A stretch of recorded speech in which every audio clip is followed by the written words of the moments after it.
Ya Allah, kami tadahkan dua tangan kami, Ya Allah. Kami mohon kasih-Mu, Ya Arhamar Rahimin. Kami mohon kasih sayang-Mu, Ya Allah. Sayanglah kami, Ya Allah. Sayangkanlah orang yang berada di sekeliling kami yang menyayangi kami, Ya Allah. Ya Allah, sayangkanlah mak dan ayah kami, Ya Allah. Sama ada mereka masih hidup ataupun mereka yang telah pergi dahulu daripada kami, Ya Arhamar Rahimin.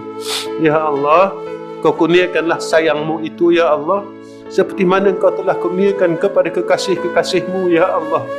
Ya Allah, walaupun kami tak layak untuk meminta kasih sayang-Mu, Ya Allah, dikasihi oleh-Mu, Ya Allah, kerana sebab salah kami yang banyak, dosa kami yang banyak. Tapi kami mohon, Ya Allah, kerana tiada hakikat kasih sayang yang sebenarnya, melainkan kasih sayang Engkau, Ya Arhamar Rahim.